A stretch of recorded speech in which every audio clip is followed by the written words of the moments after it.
We can all have what we want. But in order to have what we want, we need to know what we want. And in order to know what we want, we need to value ourselves. So that comes back to like healing is about falling in love with yourself. We're not going to change this. We're going to fall in love. But it's like, let's fall in love with this. Fall in love with insomnia. Yes. Yes. Or when people that are alone, that are looking for a relationship, let's fall in love with feeling alone. Let's get close to that. Because if we can't love that, how can we expect somebody else to?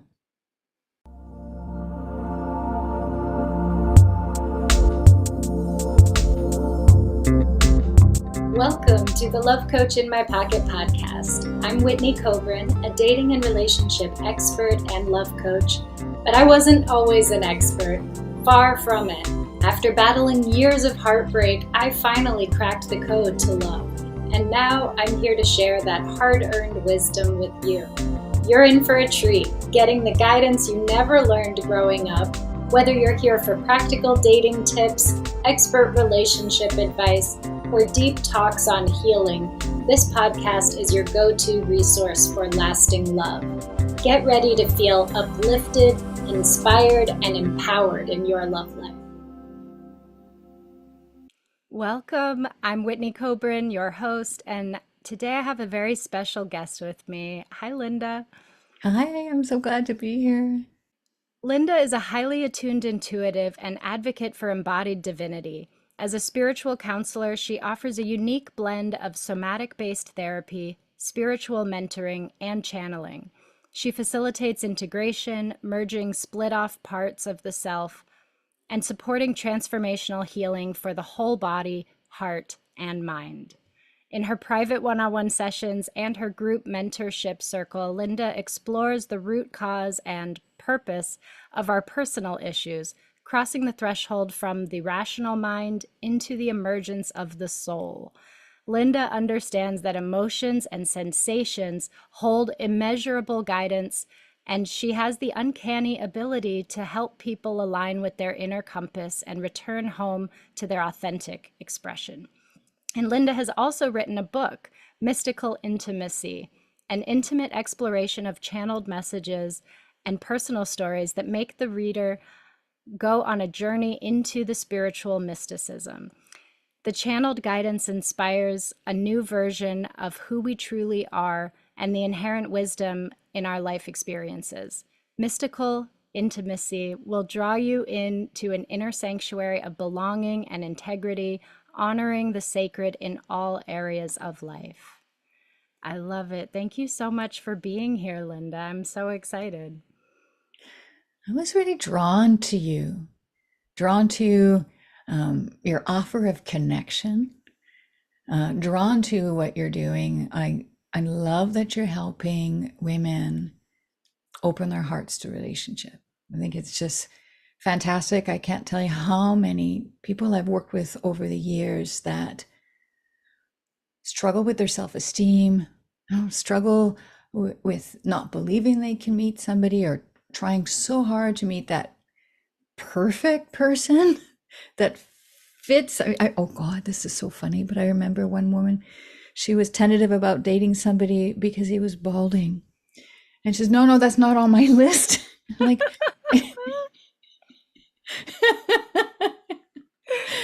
and I'm like, but how do you feel with him? Tell me the feeling. And I had met him and I said to her, and I'm breaking my counselor rules, I just said to her, well, he's pretty good looking.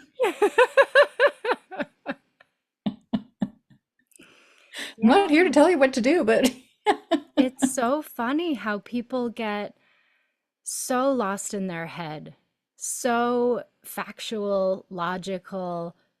And of course, that is our coping mechanism because before that, we're even more lost and clueless. I know that was part of my journey. I was so lost and clueless. So then I thought, well, let me figure this out.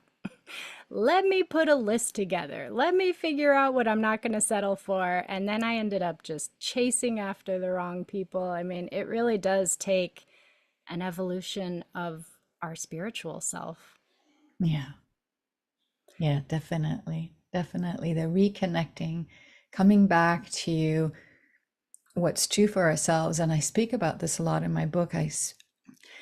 The key element, the key theme that threads all the chapters together is developing an intimate connection with longing. Because when we have all that list and we're trying to actualize and meet that person, or even in long-term relationships, we try to make that our spouse be what's comfortable or be an idealized version of who we want them to be. We've externalized ourselves so much that now we've abandoned that longing. And then I remember being in the kitchen at one point, and my husband was teasing me and joking around, and he was just this at the end of his work day kind of energy. And I'm there cooking, going, it would be so nice if he was affectionate. And I'm stirring the sauce. I'm like, I would really love tenderness right now. Instead of making him wrong for teasing me, instead of being, oh, why does he have to be this way? I just had this moment of desire, you know? And then he came and put his hand on the back of my heart. He put his head near my face, my side of my face, and he smelt what I was cooking. And he's like, oh, Linda, that smells so good. And I had that moment of affection. So beautiful. You said it without saying it. Yeah. So this is a unique career path. How did you find yourself doing what you do? In my first year of, let me go back. Before I even became a counselor, before I even took my training, the counselor that I had, because I'd worked with a counselor for 5 years, she's the one that said, I think counseling would be a good field for you. And I even assisted her in groups. So in therapy groups, I did 3 groups with her. My sister said that, my friend said that. So the universe was telling me to go in that direction. And in that first few months of my training, I remember saying to the groups, like, oh God, I feel like I'm in my element. But I had no idea what was coming. Because a year and a bit later, this is when I was in the second year and had started my counseling practice. And it's funny, we talked about tarot earlier, and it was a tarot reader that said to me, your work's going to change. And I'm like, my work is going to change, but it's already changed. What do you mean it's going to change? And sure enough, a month later, spirits came through me. And so I was intuitive. I felt spirits when I was in the studio painting or writing poetry. My clients knew that I was intuitive. I used to do body work, so integrative body work, so counseling on the table. And at one point I said to the person, it's like, oh, well, the spirit would like to speak to you directly. Is that okay? And she says, yeah, okay. And the spirit spoke through me. And it was wild. It was wild because I don't know how I knew that. And I don't know how I knew to check in with her. It all happened so quickly and so suddenly, as if I'd always been doing that. Wow. And after she left, that's when I was changing the sheets on the table and I totally freaked out. Oh my God, what just happened? So interesting. So tell me more about this intuitive ability, because is this something you think that most people have the capacity for? Like, how have you developed it? How has it expressed itself in you? I love the question is, do most people have that? How is it developed? I think it's our yin. When you think of the yin and yang, I think the intuitive is part of our yin, our feminine energy. And we just spoke earlier about the yang, about the masculine, about that list, that strategizing, that getting out there and trying to do something. And we live in a society that's biased towards yang energy, biased towards the masculine, the rational, so much so that in earlier ages, we start to really oppress and suppress the feminine, the sensitivity, the intuition. I have a friend of mine whose nephew would communicate with his deceased grandmother. And at one point she said to him, well, I'd like to be able to talk with her. He says, well, you can, she's right here. And now she can't bring it up. Last time she brought it up with him, he said, "Oh, that's for kids." And I'm grown out of that now because Mm, he might have been made fun at school. Who knows? yeah. So yeah, I think we all have it, some more than others. Some are more attuned depending on their soul age, depending on their ascendancy. I mean, I'm getting complicated here.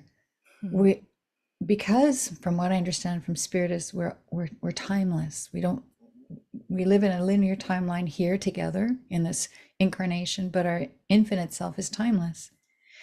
So our infinite self is ascended. And yet in through the body and through the incarnation and through how whatever we're here to serve in this incarnation, we come at different stages of evolution. So some people have more access to the intuition, especially if they're born into a highly intuitive family, a family where that's been attuned or fine-tuned. Person that's born in a family of artists, creatives will have more access to that than, let's say, a family that's been born to a more analytical based Hmm. family, usually. Yeah, interesting. And it's probably a blend of nurture and nature, right? A Yeah. little bit of born with it and also a bit of what's allowed in the household and what's encouraged and what's very interesting. Yeah, my mom became a massage therapist when I went to college. I used to dance and she would massage me, and I would tell her how amazing her touch was, and she helped heal me from some injuries. And when she was working as a massage therapist, she would get these messages on the table. And she tells it in a funny way that she's basically arguing with God, like, I don't want to say that. I'm going to sound so weird. But then she would say it like, I don't know why, but I'm just, you need to stop drinking Coke. And then the person would be like, how do you know? I drink 3 Cokes a day. Like, and it happened to her when I was pregnant. She was giving a Mhm. massage, and all of a sudden it hit her, Whitney's pregnant. And she called me, and I was like, no, I'm not pregnant. I didn't know I was pregnant until I was about 9 weeks. And I was 24 and not really paying attention to that at the time. I wasn't thinking about it, but she knew it hit her. And she called me every day for 2 weeks. Whitney, are you pregnant? Until all of a sudden I said, yes. So, yeah. And you're like, no, mom, leave me alone. And now it's like, okay, what was that? I need to pay attention to you. Yeah. But it's interesting. I love that you mentioned about being in the feminine energy, the yin energy, that when we are still and when we are quiet and when we are open, that's when we're going to hear it. We can't really just actively search in this world. So, Yeah. how did you get into working with people with intimacy? And tell me more about that. Well, for me, intimacy is a relationship with ourselves. So, intimacy, developing an intimate connection with our longing, for instance. The book is called Mystical Intimacy because it's an intimate relationship with the divine, with our source self, with our soul. And so, people that see me, they're looking to reconnect with that. Often they go online, like they find me looking up spiritual counseling, spiritual mentoring, spiritual coaching. Like, they're wanting a, a spiritual approach. They've done Mhm. talk therapy or they've done a more traditional approach, even to health issues. And they come to me to get to the root, to the root cause. And oftentimes people come with the idea that they're going to fix that. But there's our linear hierarchical, there's that yang energy again, that masculine just taking charge. How do I fix this? The how to question I hear a lot. And they get a curveball. They get to learn a completely different approach or a different perspective of reality, which is that nothing needs to be fixed. But yeah, it does because I have backaches or I have insomnia. This has to be fixed. And I say, how do you feel in your body when you believe this has to be fixed and resolved? When you're looking everywhere for the answer, how do you feel? Tense, guarded. And it gives me so much information. It says, oh, so let's say insomnia as an example. Oh, so this comes from a guardedness. Let's get close to that. And then we find out that they've developed that to cope with stress or to cope with feeling not loved. And here they are, just thinking, they think of it as either a chemical, like a physiological issue or a psychological issue. But often when people think that it's a psychological issue, they think that it's a flaw. And we still live in this hierarchy, this kind of this having to be pure enough, good enough. Oh my God, I've got this problem, so I can't be loved. You must come across that a lot. Absolutely. Yeah. So the women that work with you, how does that show up? Like, I'm curious about that. Like that level of like shadow aspect. Yeah. That, And you it know, a part of usually is in the shadow. They're usually not aware of it, right? People come to me saying, I just don't know how to find a good man, and there's no good men. And they don't really have any idea what's going on under the surface. Sometimes they do. Sometimes they know I had a rough childhood, I had trauma, I had this, I know it's affecting me, I just don't know how or why. Um, and like you said, we live in this modern world where the yin and the feminine energy is not valued. And so it's disappearing so much, and that's one of my favorite things. It's one of the reasons I mostly work with women, is because of this feminine embodiment piece, that I can help them tap into their own natural feminine energy and find communion in it and find joy in it and find depth and find the root, right? When we and I teach a practice of feminine embodiment where it's like meditation, but not pure stillness and emptiness, but rather the more feminine fullness and flow.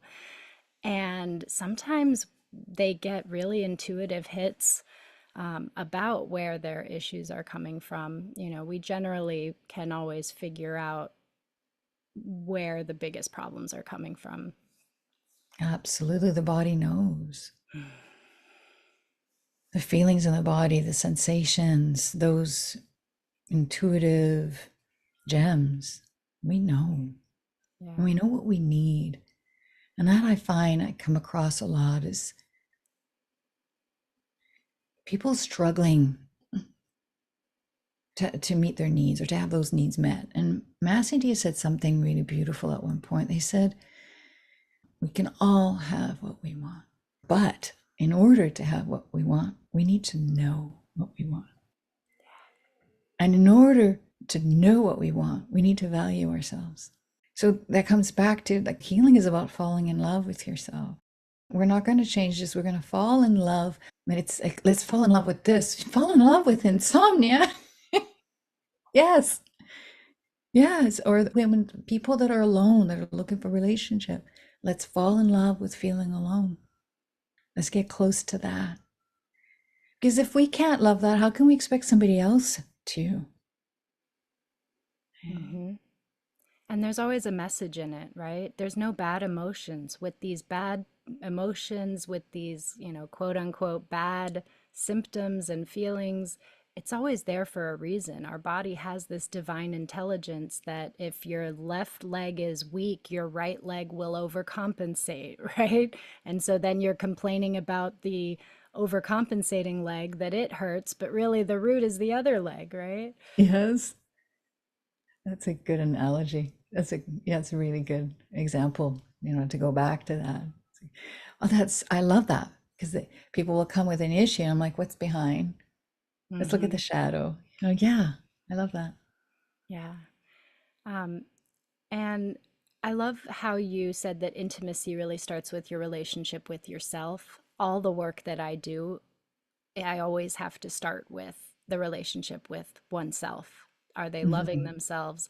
And it's funny because so many people now are talking about self care and self care Saturday. And so there are women that are taking bubble baths and right, getting their nails done every week, but it's probably a more, it might be a more stressful event to like make the appointment and get there on time and all of this and then they're not even practicing compassion with themselves. It's like as soon as they make a mistake, they're judging, criticizing, mean, and yeah. Oh, I see that time and time again. I do that. I'm my hardest critic. My husband will often say that you're the hardest on yourself. And throughout the day, almost daily, I'm like almost saying sorry to myself. It's like, all right, what's going on, Linda? And I have this, like, we have a relationship onto ourselves. I get to chat with this part of me that showing up being mean to me. It's like, all right, so I'm not measuring up to who you want me to be right now. Who would you like me to be? And then it dissolves because whoever I'm supposed to be, You it's already it's are. not enticing. It's like whoever I'm trying to, then I get to listen to, like, let's say I'm telling myself I should do more. I should always more, always. I'd never do enough, by the way. And I hear that script all the time when and then I just stop and I'm like, oh, but I really love doing nothing. I often will give that as an antidote. I go the opposite way. Like my strategic mind is there trying to resolve a perceived problem, and I'm like, stop. I'm going to go the other way. What are you doing? Nothing about it. But, like, live your talk. Walk your teachings, Linda. Come back, and be with the not knowing. Oh, okay. Be with the breath. Oh, okay. Be with the discomfort that's here. Because the strategic mind and the have to do this and have to do more comes from an avoidance of a discomfort. So what am I avoiding? I keep coming back. And I love how you mentioned the word desire and said, well, sometimes I like doing nothing and I want to do that. Can you tell me more about your connection to desire? It's been a long journey for me to embrace desire. Despite that's the teachings of the spirit, Mass India, it's all around like longing, feel your longing, feel it more, feel it more. And their idea of longing is yearning, desire. It's taking the pining out, and they have to actualize out of the feeling. But for me, for the longest time, that left me feeling overly vulnerable, overly exposed. I grew up where excitement, pleasure, fun had a negative effect. There could be a moment of closeness with one of my parents, but then they're gone. Parents are back together and it's wonderful, but then they have a really horrible fight that I get to witness. And when I was 7, I was sexually abused. And it started off as play. It started off as a game. It started off as pleasurable. So coming back to the body of pleasure and giving that to me and giving myself permission to feel joy and to feel desire and to savor the moment has required a commitment on my part. My instinct is to brace. It's there. My instinct is to like look around. Is it safe? Is it safe? Now, how much more do I have to do, and how much of a good girl do I have to be, and how much more of a fighter do I have to be any moment now? Yeah. And I got to come back to the end, come back to being, come back to receiving. What do I need? For me, a relationship with a desire is a relationship with being mindful of, tender towards my needs. I'm sorry to hear about that experience that you had. Thank you. And I'm sure a lot of people can relate. A lot of people have had, whether it was during childhood or later, right? So many women have been victimized and been unsafe and been taken advantage of. And even on a societal scale, there's been so much effort to remove the pleasure for women. Oh, it's huge. Being seen as dirty, being seen as, I mean, I was told I was too intense, I was too this, I was too that. Oh, Temptuous. yeah, or the reverse. I was criticized for not being available enough. Yeah. Now I have a beloved in my life that loves me whether I'm in it or not, Yeah. whether in terms of sexuality. But he's taught me the pleasure of holding hands and feeling the sensation of the touch. Hmm. He's taught me the pleasure of being on a forest walk without words, no talking, no, we're just being in nature, but we're being in it together and we're feeling each other's presence. I Yeah. love it. Yes, there's a movement nowadays where so many people are single. And on one level, it's great because women have their own financial independence and they're not stuck in something that is toxic or unhealthy. And many women still are stuck, so that's a challenge we're facing.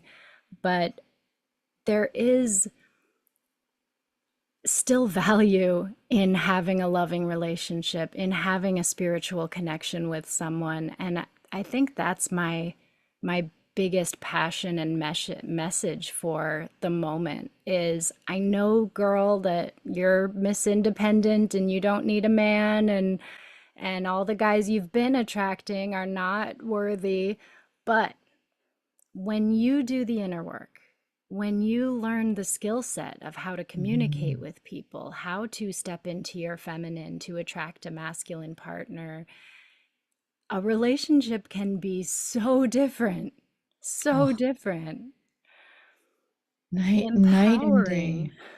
Yeah.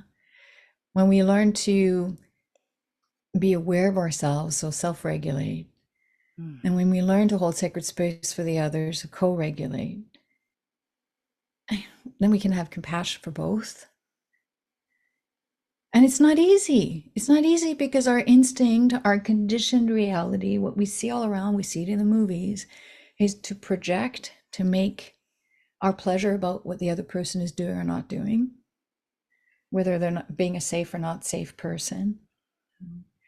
Um, yeah, I externalized my pleasure for years with Vern, making everything like just about changing the relationship or changing him. Yeah. Poor guy. And yeah, there's things that needed to change. I mean, he's more aware, more communicative, and it's wonderful. His listening Mm. skills have like, wow, skyrocketed. So that's incredible. Yeah. But a turning point was just amazing. I was at him for something, and he said, Linda, I'm feeling blamed. And I like, that's because I'm blaming you. That's exactly what I'm doing. It's because it's your fault. I am blaming you. Oh my God.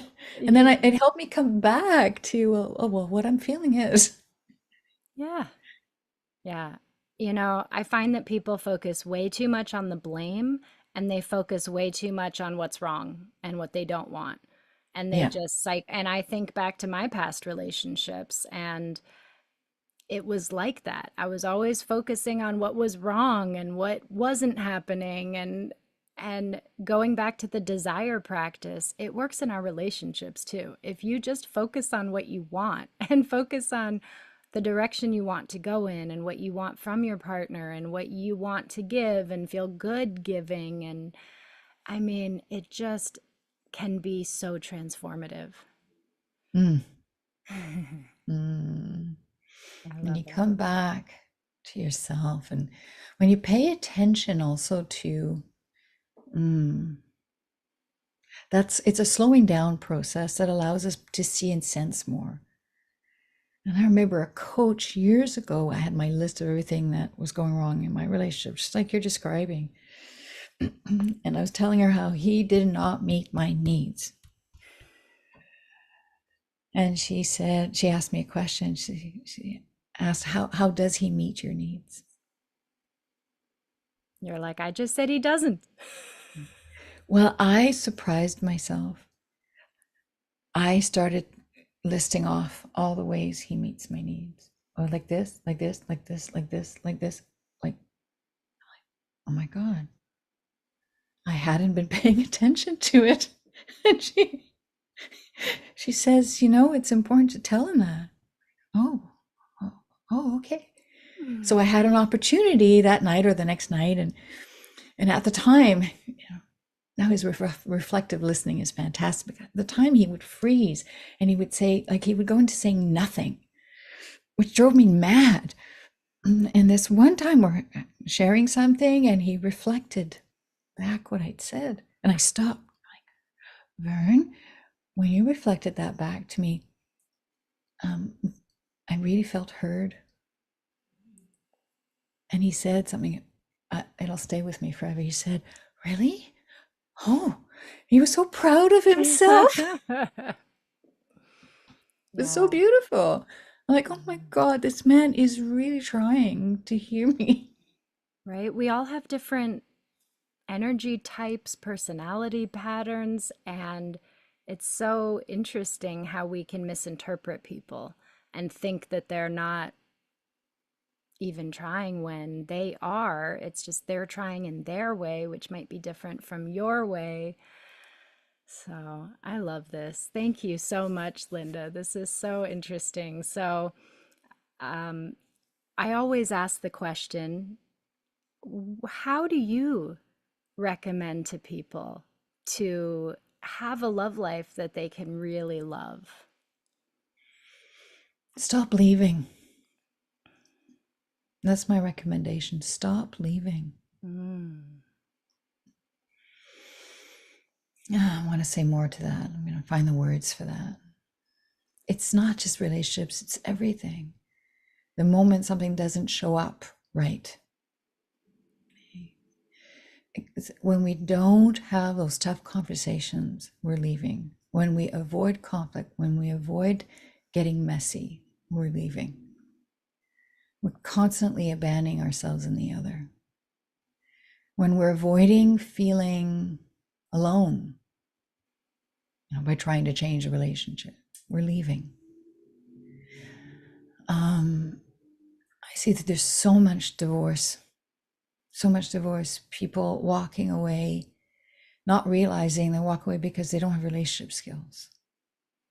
They're making it about the other. And I've done it. Of my whole list of why, because he or they did this, they did that.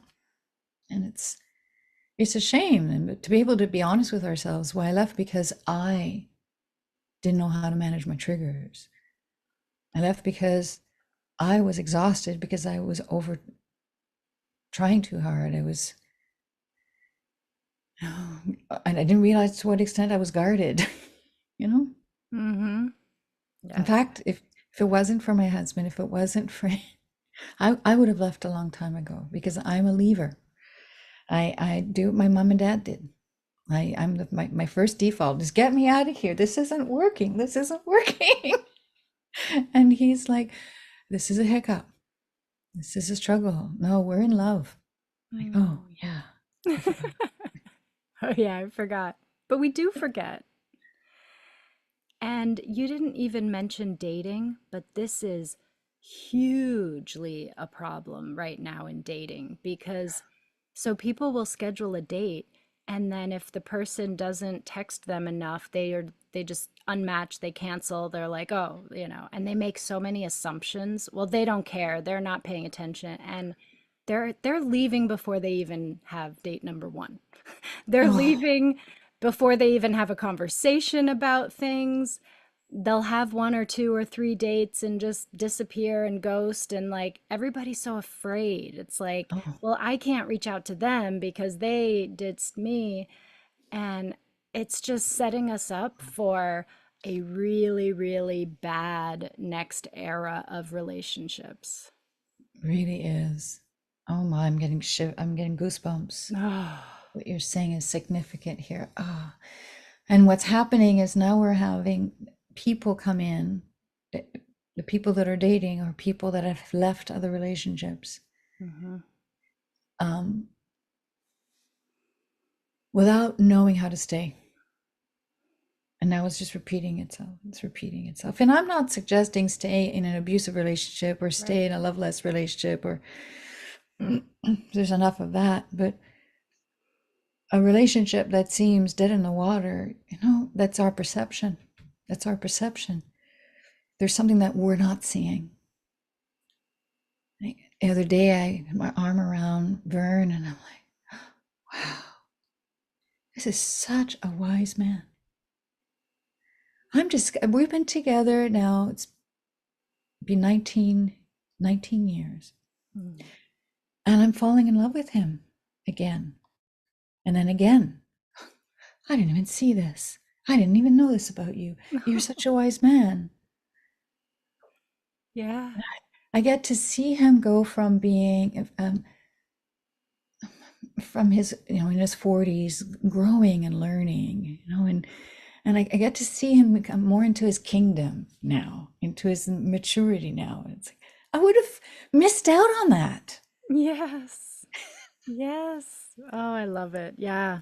I've been with my partner 5.5 years, and I've never had a relationship like this before.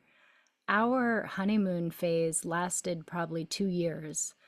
And then we had well, all relationships go through these phases, right? The limerence of infatuation and excitement and all these hormones. And then the conflict stage, oh, wait a minute, this person's not perfect and I'm not perfect. And we got to try to figure this out, the power struggle. Um, but that wasn't even that bad because we were so respectful of each other and we knew how to communicate. And I just had never been in a relationship that was so mature and wise. And like you said, I'm feeling that. Like, I just love him on a whole other level now than I ever did. It's not like fading away, it's like intensifying and deepening. And even the physical intimacy, as great as it was in the beginning, it's like on a new level. And yeah, sometimes it kind of goes in both directions, but putting Yeah. the time and energy and focus, right? I'm about music and getting into my body before trying to connect with somebody else. And there's just so much more potential for not only ourselves and our own self development and self love and intimacy with our spirit, but within relationship. I think that so many people are missing out on this opportunity right now in their life. Mm, yeah. Yeah. And I'm glad you brought it back to intimacy with spirit. Thank you. Because I can say a little bit more. Spirit sees and senses more through the body, through our eyes, through our mouth, through our words, through our senses, sensations.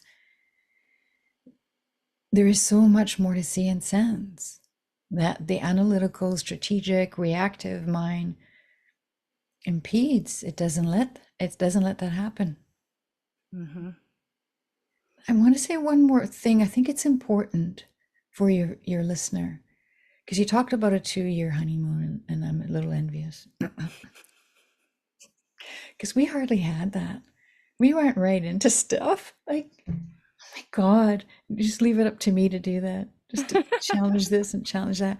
And what was really helpful is it's a relationship coach, Jason Gaddis. I think we may have mentioned him, and he had a podcast or a webinar or something. There was something he said, And it landed. That's why these shows, these podcasts are so important, because what we share here can really be these gems in people's lives that make such a huge difference. Because what he said is that, hey, learning relationship skills, like relationships it's not easy. None of this is easy. But avoiding intimacy is even harder, really. But that's not what he mentioned. He said about relationships being tough. He said it is even harder for people who have been highly traumatized. And I got to look at my husband and I and look at our past and look at what we each brought into a relationship and go, oh, this is why this is so hard. And I get to provide that kind of compassion towards myself all the time. Of course, this is what got triggered here, Linda. You know, I have abandonment issues. My honey can be disassociated, kind of happily doing his own thing over there. It's like, hello, I'm here. And I've learned to invite him back. I learned, and rather than be so hurt by reliving an abandonment over and over again. Mm-hmm. But that's it. People relive stuff and they like, oh, I don't want to do this. I'm out of here. Yep. Or even create it. If he's over there doing his own thing, they might just say, like, I hope you're having fun over there, and just jab and poke and make the separation bigger and make it worse. And it's just, yeah. Well, you didn't text me like, oh, give it a break. Give space, allow for space. Yeah. Well, Linda, thank you so much for being here and sharing your insights. How can people find you and connect with you? LindaNardelli.com. I do one-on-one sessions. I also do something I call the Soul Circle, which is an open, how can I call it? Now it's my turn to lose words here. Hey, just gonna ground for a minute. You can edit this. Okay.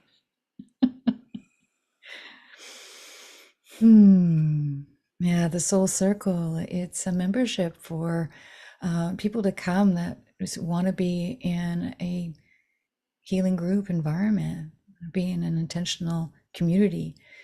And it's a circle that's designed, and we meet monthly. So it's an ongoing, so rather than a series, it's just that we meet regularly in that way to deepen and receive guidance and support, because that's needed. There's a lot of people, especially on the spiritual path, they're trying to do this on their own.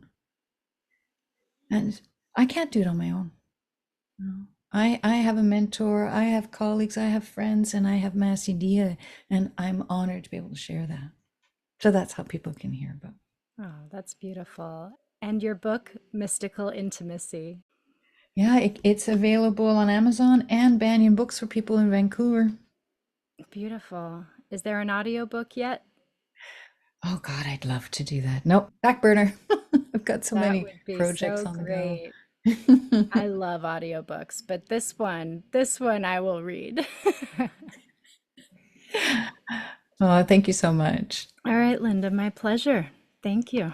Thanks for tuning in to another episode of Love Coach in My Pocket, where we talk about love, dating, relationships, healing, and all sorts of topics related to these. Don't forget also to download the Love Coach in My Pocket app from the App Store for tons of free resources to support you on your journey.